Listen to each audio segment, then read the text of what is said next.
How does an entire town vanish without an explosion, without fire, without a single final scream? In the mountains of West Virginia, there is a place where silence feels engineered, deliberate, almost hostile. Thurmond does not look destroyed. It looks paused. Buildings still stand. Streets still exist. Doors are still there, but the people are gone, and the quiet is so complete that it feels unnatural, as if sound itself was erased. At first glance, Thurmond appears like many abandoned towns. A few aging structures, a river cutting through the landscape, railroad tracks slicing the valley. But the longer you stay, the more disturbing it becomes. This was not a village slowly forgotten over centuries. This was once one of the most powerful, violent, and economically critical towns in the region. And then, almost imperceptibly, it stopped breathing. Silence is the first clue. In most ghost towns, decay speaks, wind whistles through broken windows, roofs collapse. Nature reclaims aggressively. Thurmond resists that pattern. The buildings remain intact. The train station still stands like it expects passengers. The streets are quiet, not because time destroyed them, but because life withdrew with surgical precision. This silence hides a contradiction that refuses to make sense. Thurmond was never supposed to disappear. It was strategically placed, economically vital, and deeply connected to the lifeblood of American industry. Coal moved through here. Money moved through here. People passed through here in constant motion. Yet today, fewer than a handful of residents remain, surrounded by the ghost of a town that once controlled an entire region. What makes this silence unsettling is not what is missing, but what is still present. The buildings feel frozen mid-purpose. A bank that no longer holds money. Hotels that no longer host travelers. Businesses that look ready to open but never will. There is no single catastrophic event to blame. No fire, no flood, no massacre officially recorded, just an absence that crept in quietly and never left. If you stand near the tracks, you will still hear trains pass, modern trains, loud, heavy, unstoppable. They thunder through Thurmond exactly as they did more than a century ago. And that is where the discomfort deepens. The infrastructure that created Thurmond still exists. The rail lines never disappeared. The river still flows. The geography never changed. So why did the town die? The answer is not simple. And that is precisely what makes Thurmond so disturbing. Cities usually collapse loudly. They announce their end through disaster or violence. Thurmond collapsed through erosion, through decisions made far away, through economic shifts that no one in town could see coming until it was too late. The silence is not natural. It is the result of a slow extraction of relevance. Walking through Thurmond today feels like stepping into a space where time refused to finish its sentence. The town feels abandoned, but not erased. As if everyone left believing they might return.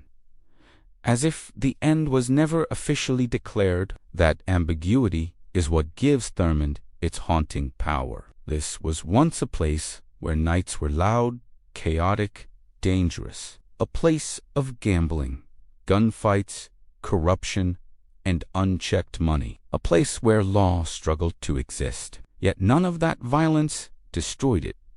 What killed Thurmond was far quieter and far more terrifying, because if a town this important could vanish without resistance, without a final moment, without anyone noticing in time, then the real question becomes unavoidable. How many other places disappeared the same way?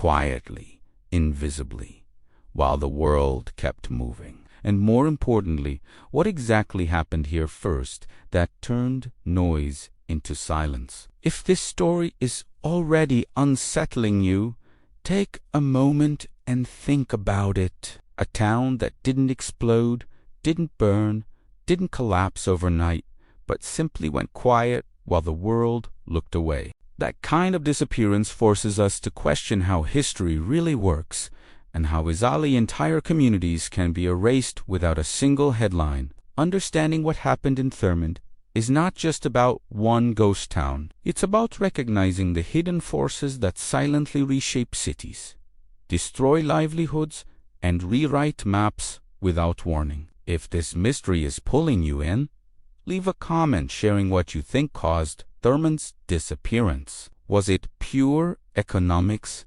calculated neglect, or something darker hiding behind official explanations? Your perspective matters here. Engaging with these stories helps uncover patterns that history often tries to bury. It is difficult to imagine now, but there was a time when Thurmond was anything but silent. In fact, it was one of the loudest places in the entire region. Noise defined it. The constant metallic scream of train brakes, the pounding of coal being loaded, shouted orders echoing along the river, laughter spilling out of saloons. Late into the night, Thurmond did not sleep. It pulsed. At the beginning of the 20th century, Thurmond was not just alive.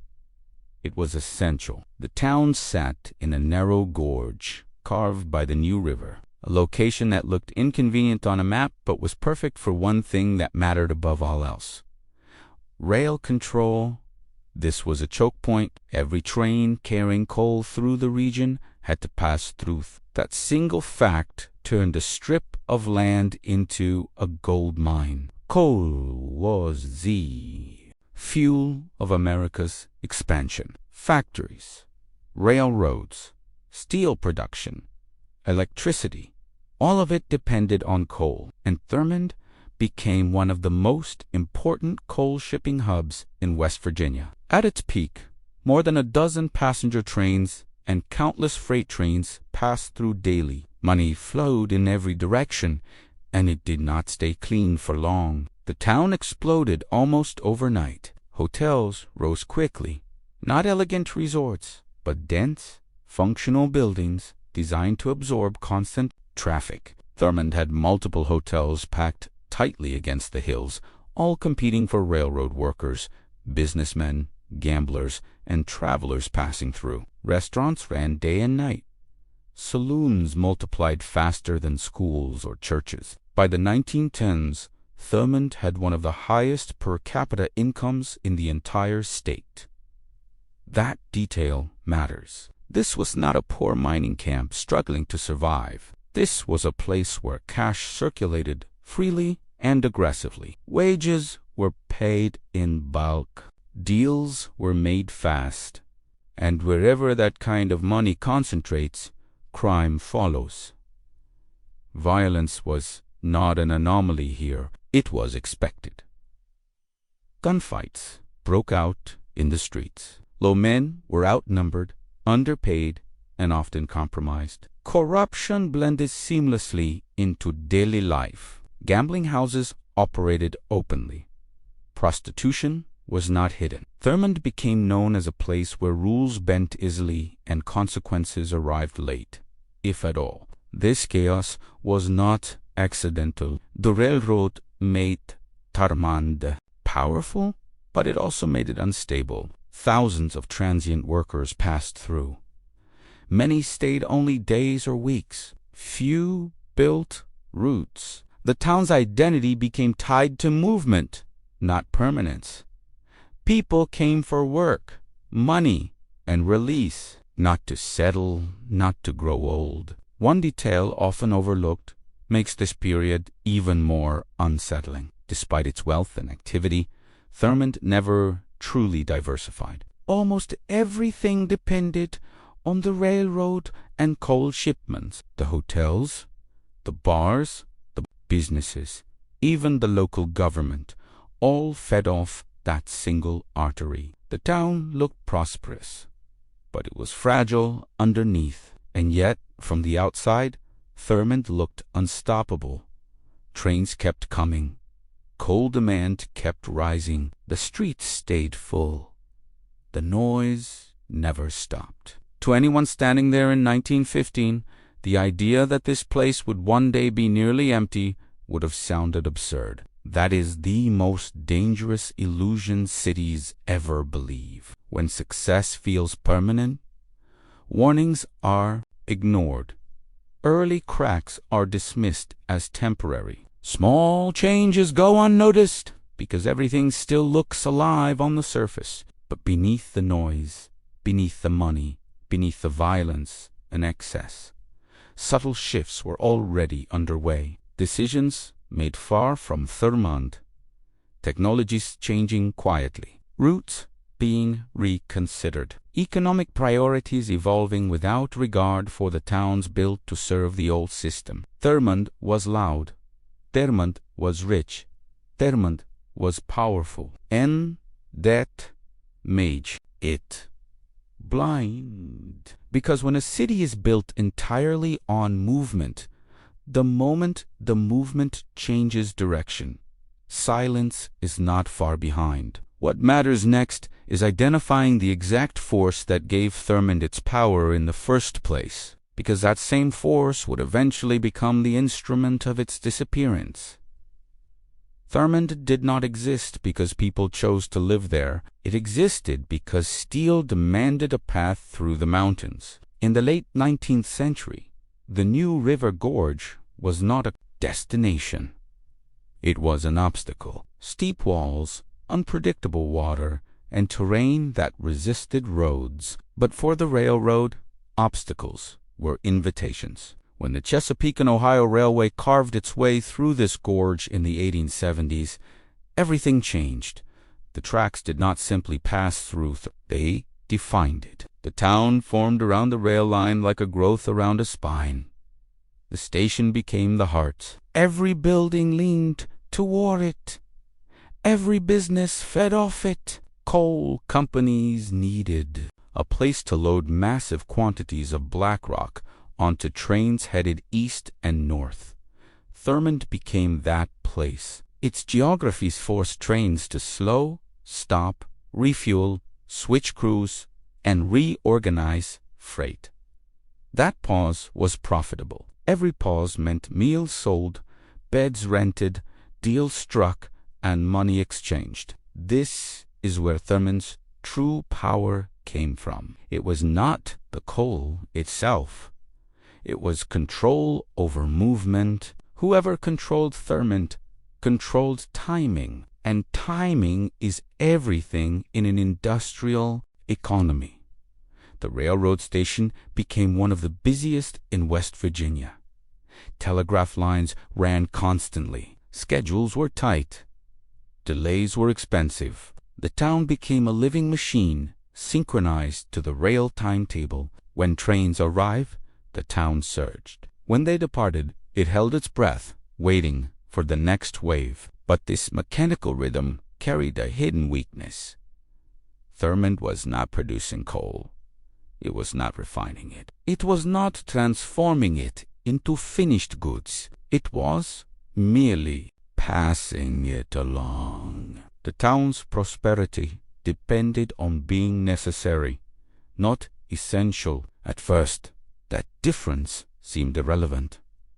Coal demand exploded.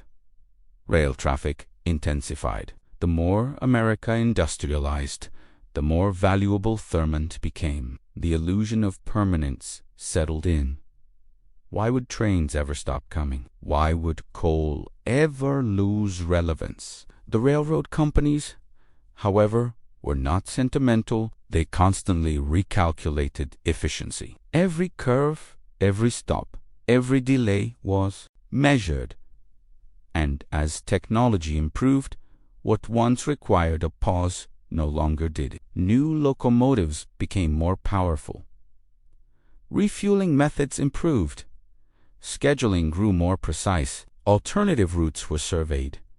Some towns gained importance, others quietly lost it. Here is the critical detail that sealed Thurmond's fate. The railroad never belonged to the town. The town belonged to the railroad, and that meant decisions about its future were made in distant offices by men who never set foot on its streets. As the 20th century progressed, rail operations slowly changed. Trains needed fewer stops. Crew changes were consolidated elsewhere. Freight handling became more centralized. One by one, the reasons for stopping in Thurmond weakened. The change was subtle. No announcement. No closure ceremony. One less train stopping per day. Then another. A hotel losing guests. A saloon closing earlier. A business barely breaking even. This is how infrastructure kills cities, not through destruction, but through optimization. To the people of Thurmond, it did not feel like decline at first. Trains still passed. Noise still existed. Coal still moved, but fewer men stepped off the cars. Fewer deals were made. Fewer nights ran late. The railroad, once Thurmond's creator, was slowly tightening a noose made of efficiency. And because the town had built nothing independent of that rail flow, it had no defense. Even worse, this dependency shaped behavior. Why diversified when the trains keep coming? Why invest elsewhere when money still sucks? Why imagine a future without the railroad when the present feels full? By the time the danger became obvious, it was already structural. The tracks still ran through Thurmond, but they no longer needed it. That is the cruel irony still visible today. Modern trains roar through the ghost town at full speed. They do not stop. They do not acknowledge it. They pass through as if it were never there at all. The same steel that gave Thurmond life became indifferent to its survival. And once the railroad stopped needing the town, everything else began to unravel faster than anyone expected. When people imagine the end of a town, they often picture chaos as the cause.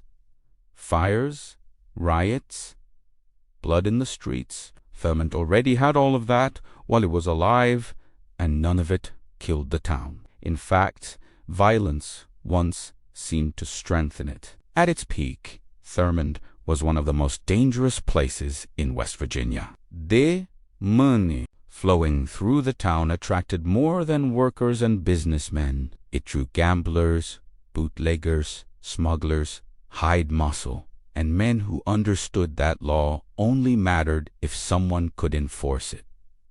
In Thurmond, enforcement was thin. The geographers worked against order. The town was squeezed between steep cliffs, and the river stretched along a narrow strip of land beside the tracks. There was no open square, no clear center where authority could assert itself. Buildings stacked tightly together. Saloons pressed against hotels. Back doors opening into alleys that disappeared into darkness. When fights started, they spread quickly and ended unpredictably. Gunfire was not rare. It was expected. Disputes over money, gambling debts, territorial control, or personal grudges were often settled in seconds. Newspapers of the era recorded shootings with a casual tone that now feels chilling. A man killed over cards. Another shot during an argument outside a bar. A body found near the tracks. Then life went on. What made Thurmond unusual was not just violence, but how normalized it became. People did not come here for safety. They came knowing the risks. That acceptance created a strange balance. Crime thrived, but it stayed contained within an unspoken code. Killings happened, but they did not shut down business. Fear existed, but it did not slow the trains. Law enforcement struggled to keep up. A handful of officers attempted to police a population that swelled and shrank daily with rail traffic. Many workers were temporary. Many criminals moved on quickly. Arresting someone today meant little if they boarded a train tomorrow and vanished. Corruption filled the gaps. Some saloons paid for protection. Some officers looked the other way. Some crimes were quietly ignored because stopping them would disrupt the flow of money. Thurmond did not collapse under corruption. It adapted to it. This created a dangerous illusion. The town learned to survive chaos. And because it survived chaos, it believed it could survive anything. But violence was never Thurmond's Esiheao threat. In fact, it masked the true danger by giving people something visible to blame. Fights, crime, lawlessness. These were loud problems. They felt tangible.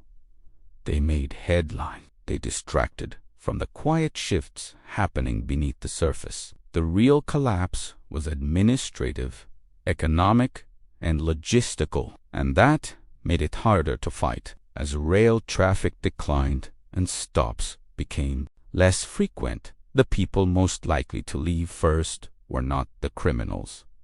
They were the families, the shop owners, the workers who wanted stability. When they left, the balance shifted. Businesses that relied on steady customers struggled. Schools shrank. Churches emptied. What remained was a town with fewer routes and fewer reasons to stay. Violence did not increase at first.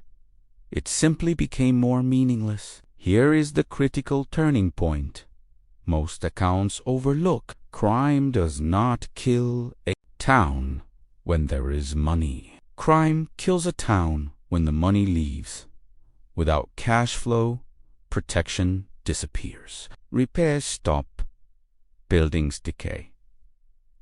Fear grows without reward. Thurmond did not experience a crime wave that ended it. It experienced a crime hangover after prosperity faded, and by then it was too late to reverse course. What once felt like power began to feel like danger.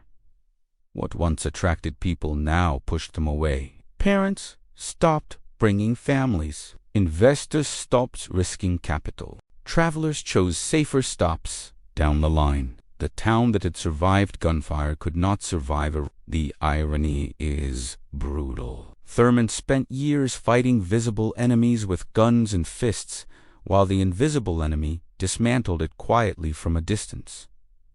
No confrontation knew resistance, just fewer reasons to exist. And as violence lost its economic purpose, something else began to happen. People did not flee all at once. They left one decision at a time. One family, one business, one empty building. That is when the disappearance truly began. Thurmond did not die from a single blow. It was quietly sentenced by decisions made far away, in offices where the town was nothing more than a name on a logistics chart. No one gathered the residents to warn them. No announcement echoed through the streets. The future was decided in silence. By the 1920s, the forces shaping American industry were changing rapidly. Coal was still important, but efficiency became the new obsession. Rail companies were under pressure to move more freight faster, cheaper, and with fewer interruptions. Every stop was a cost. Every delay a liability. And Thurmond, once essential, was increasingly seen as optional. Railroad executives studied maps, schedules, and fuel usage. They compared routes. They tested new locomotives that could travel longer distances without stopping. What once required human labor, refueling, and coordination could now be handled mechanically and remotely. The pausa that gave Thurmond life began to disappear. These changes did not feel dramatic to the people living there. Trains still came through. Coal still moved, but fewer trains stopped. Fewer crews changed shifts. Fewer passengers stepped onto the platform. Each reduction seemed temporary, a seasonal adjustment, a fluctuation. No one imagined it was permanent. This is how decline hides. It does not announce itself. It disguises itself as a phase. At the same time, a second decision unfolded just as quietly. New highways were being planned. Automobile travel expanded rapidly after World War I. People no longer depended exclusively on railroads to move through the country. Towns that adapted to roads thrived. Towns trapped by geography struggled. Thurmond had no space to expand. Hemmed in by cliffs and river, it could not easily build wide roads or attract automobile traffic. While other towns reinvented themselves around cars, Thurmond remained fixed to steel rails and outdated assumptions. Then came consolidation. Rail companies merged operations. Stops were centralized. Support facilities moved to larger hubs where costs could be shared. Thurmond lost functions one by one. Ticket offices reduced hours. Maintenance operations relocated. Administrative roles vanished. None of this felt like disaster. It felt like trimming. But trimming a town that survives on margins is fatal. Here is the most unsettling part. Even as these decisions accumulated, no one officially declared Thurmond obsolete. There was no closure, no evacuation. The town simply stopped being necessary. When a place loses necessity, it loses leverage. Businesses cannot negotiate. Workers cannot demand stability. Communities cannot plan. They can only react. People began making individual choices. A shop owner moved closer to a growing town. A family followed work elsewhere. A hotel closed a floor, then another. Each decision was rational. Together, they formed an irreversible pattern. By the time the Great Depression hit in 1929, Thurmond was already weakened. The economic crash did not kill it. It removed the last illusions of recovery. Coal demand fluctuated. Credit vanished. Investment stopped. There was no margin left to absorb shock. This is the cruel truth behind Thurmond's disappearance. No villain destroyed it. No catastrophe erased it. It was dismantled by efficiency, modernization, and indifference, by systems that value movement over place. Once their decisions were made, the outcome was inevitable. The town could survive violence. It could survive corruption, but it could not survive being quietly crossed off a list. And as the invisible decisions took full effect, something far more unsettling happened. People did not just leave. They stopped returning. The silence that defines Thurmond today was not sudden. It was the final result of thousands of small, rational choices that no one believed would matter until everything was gone. The most unsettling phase of Thurmond's collapse did not arrive with boarded windows or collapsing roofs. It arrived quietly, almost politely. People simply stopped being there. Not all at once, not dramatically. One by one. At first, the departures were barely noticeable. A family packed up after the father found steadier work elsewhere. A shop owner closed for renovations that never came. A hotel reduced staff, then floors, then hours. The town still looked alive, but its rhythm had changed. Fewer lights, night, fewer voices, longer gaps between footsteps on the wooden sidewalks, This is how towns truly die, not through abandonment, but through thinning. Census records tell a story more chilling than any legend. In 1910, Thurmond's population was strong for its size, buoyed by rail traffic and coal money. By the 1930s, the numbers had dropped sharply. By the 1950s, the decline was undeniable. Today, fewer than a handful of residents remain, not because the town was declared uninhabitable, because there was no longer a reason to stay. What makes this disappearance disturbing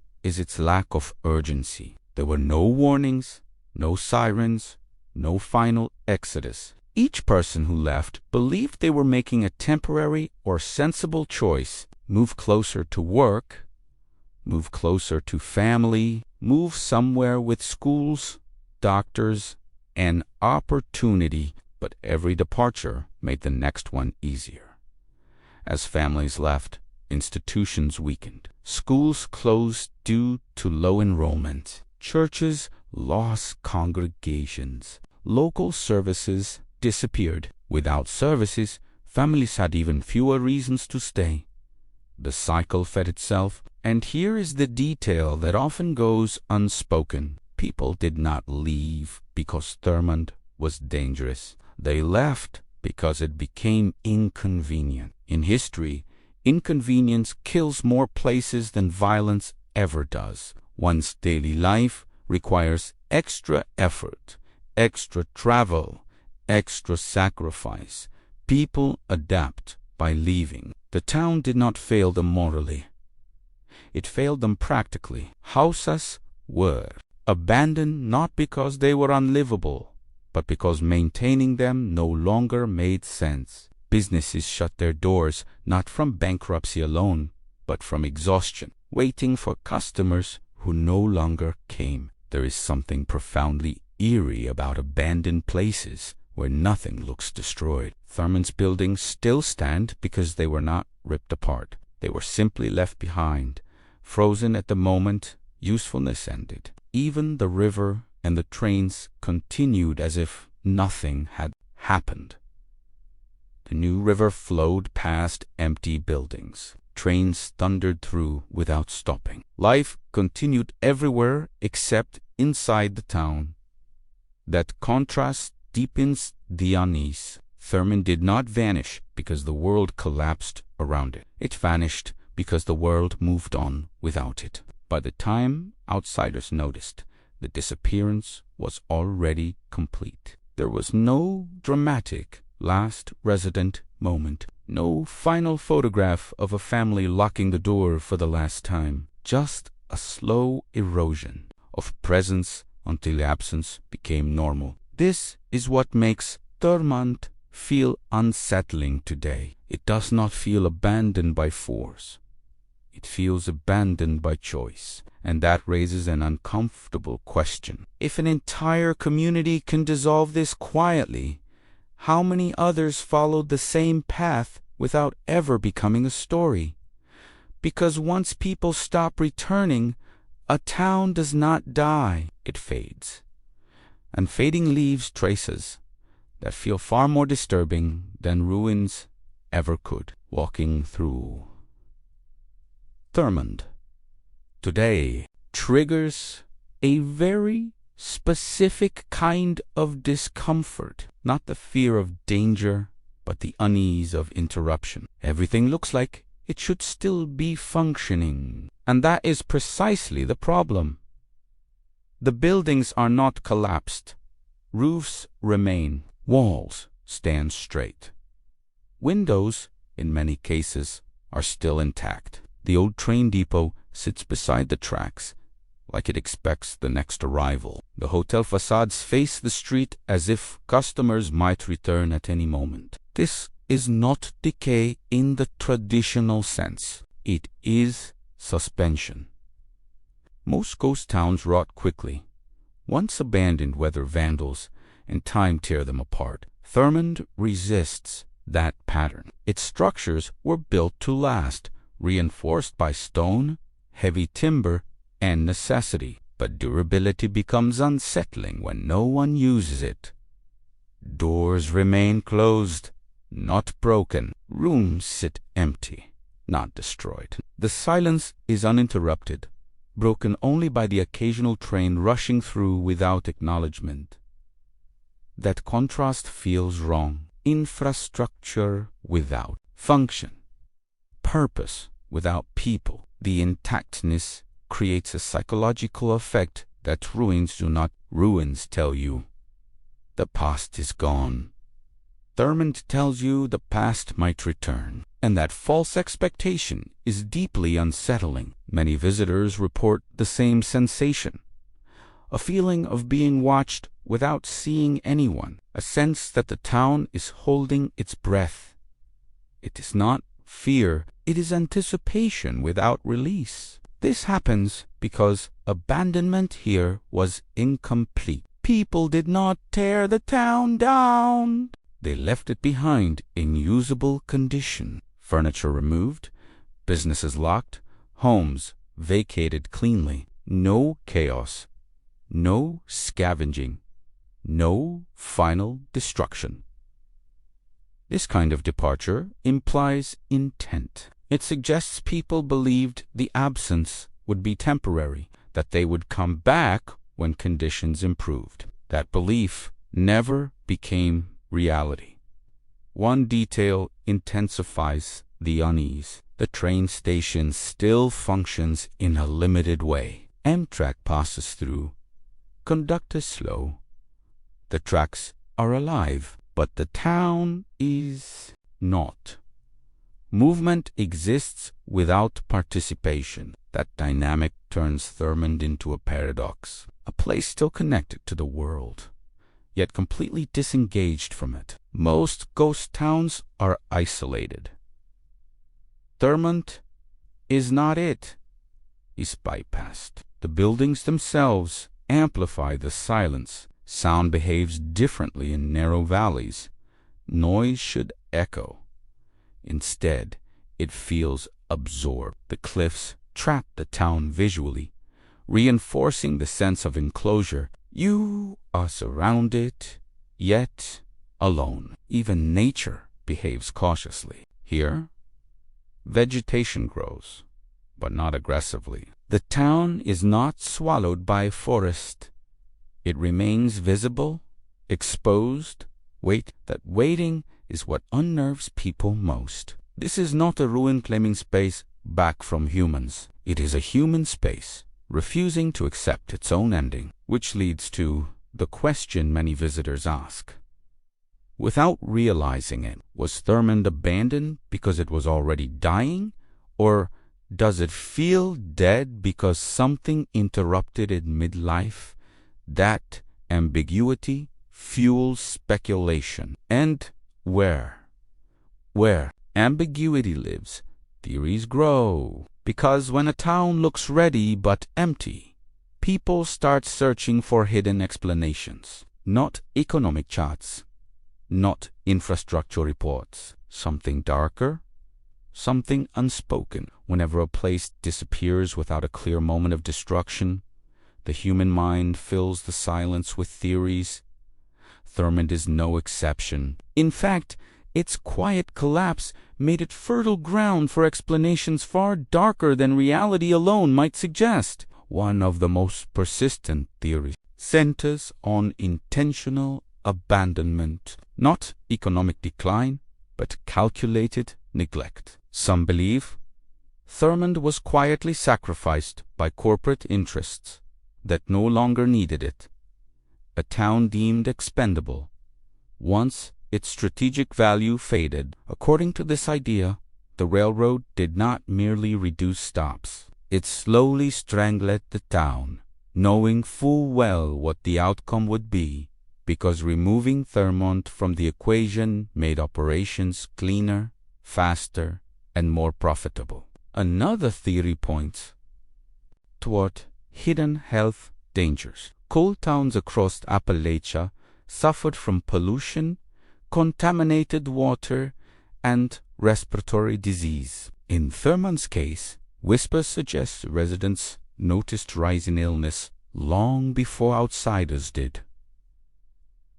chronic coughs, unexplained weakness, families leaving not for work but for survival. There is no official record proving a mass health crisis, but the absence of documentation itself feeds suspicion. In towns like this, problems were often endured quietly or ignored entirely. Then there is the idea of social erasure. Thurmond's population was heavily transient, built on labor rather than lineage. When people left, few records followed them. No ancestral ties kept families anchored. No generational identity demanded preservation. Once the flow stopped, the town lacked defenders. Without advocates, it slipped from relevance into invisibility. Some theories are more psychological than physical. They focus on the emotional toll of decline. A town built on noise, money, and excess loses its identity when stripped of those elements. People did not flee danger. They fled emptiness, the kind of emptiness that turns daily life into waiting. Waiting for trains that no longer stop. Waiting for opportunities that no longer arrive. Waiting for revival that never comes. And then there are the darker, less rational ideas. Stories of violent pasts, lingering, of unresolved deaths, of a town cursed by its own history of bloodshed and exploitation. Visitors speak of unease, of sounds that do not belong, of the sense that the town does not want to be fully forgotten. These stories have no evidence, but they persist because the silence invites them. The truth is likely less dramatic, yet more disturbing. Thurmond did not need a single cause to disappear. It was undone by accumulation, by dependency, by invisibility, by the absence of outrage. But theories persist because official explanations feel incomplete. Economic decline explains why people left, but not why the town feels frozen. Infrastructure changes explain the loss of relevance, but not the emotional weight visitors still feel. And so, Thurmond exists in a space between fact and interpretation, a town that invites explanation but resists closure. The danger of these theories is not that they are wrong. It is that they distract from something more uncomfortable, that what happened to Thurmond was not extraordinary, it was ordinary. And that makes it harder to confront. When the theories are stripped away, when the unease and speculation are set aside, what remains is something far less dramatic and far more unsettling. Thurmond was not destroyed by a single event. It was undone by systems that worked exactly as designed. The real cause of Thurmond's death was structural dependency. The town was never autonomous. It did not control its own economy, its own transportation, or its own future. Every meaningful function depended on external decisions made by corporations and industries that had no obligation to preserve the place once it stopped being useful. Coal did not disappear overnight. The railroad did not vanish. What disappeared was necessity, and necessity is the only currency towns like Thurmond ever truly possess. As rail technology improved, the town's primary function became redundant. Trains no longer needed to stop. Crews no longer needed to change. Fueling and maintenance moved elsewhere. The very efficiency that powered industrial progress erased the town's purpose. At the same time, Thurmond had no secondary identity. It was not a manufacturing center. It was not an agricultural hub. It was not positioned to become a road town or tourist destination in its early decline. Geography boxed it in. Infrastructure passed through it, not to it. The Great Depression accelerated what was already inevitable. Businesses that were barely surviving closed permanently. Families who might have stayed longer left decisively. Investment never returned. Recovery bypassed the town entirely. Government policy played its role as well. As coal operations consolidated and later declined, support structures vanished. No redevelopment plans, no reinvestment, no strategic rescue. Thurmond did not fail loudly enough to justify intervention. This is the crucial distinction. Disaster attracts response. There was no reason to tear them down. The town became federally owned not as a community, but as a historical artifact. A place to observe, not to revive. What killed Thurmond was not mystery. It was ill, and that is why it still feels disturbing, because irrelevance leaves behind intact shells. It creates places that look usable but are functionally dead. It produces silence without destruction. Thurmond is unsettling because it represents a failure mode that still exists. A town built entirely around a single function can vanish. The moment that function is optimized away, no villain, no explosion, no final warning, just efficiency, doing what efficiency always does. And when that process finishes, what remains is not ruins, but a question. If a place can disappear this completely without anyone stopping it, what does that say about the way progress chooses its survivors? Thurmond did not disappear completely, and that may be the most unsettling part of all. Most fail. Towns either collapse into rubble or are erased by redevelopment. Thurmond was neither destroyed nor replaced. It was preserved in a state of unresolved absence. A town that still exists physically, but no longer exists socially. Today, Thurmond stands as one of the quietest ghost towns in the world, not because it is remote, but because it was abandoned without closure. The streets remain, the buildings remain, the rail line remains. What vanished was relevance, and relevance rarely leaves. Visible scars. Visitors often describe a strange emotional weight here. Not fear, but discomfort. Not danger, but tension. Thurmond feels unfinished, as if the town never received permission to end.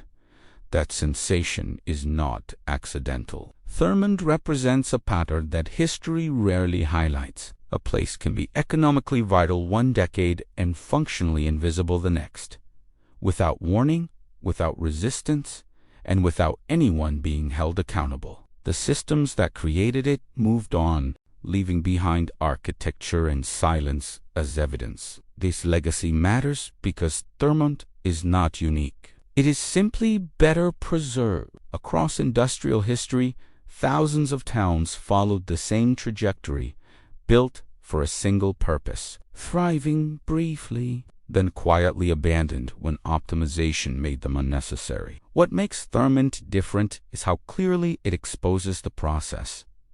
There was no catastrophe to blame, no villain to confront, only a sequence of logical decisions that collectively erased a community. The town now serves as a reminder rather than a destination, a reminder that progress does not negotiate. It does not mourn what it leaves behind. It simply reroutes. Standing in Thurmond today, listening to modern trains rush past without stopping, forces a difficult realization. The infrastructure that once gave the town life still exists. It just no longer acknowledges it. That indifference is the true legacy. Thurmond is not haunted by ghosts of people.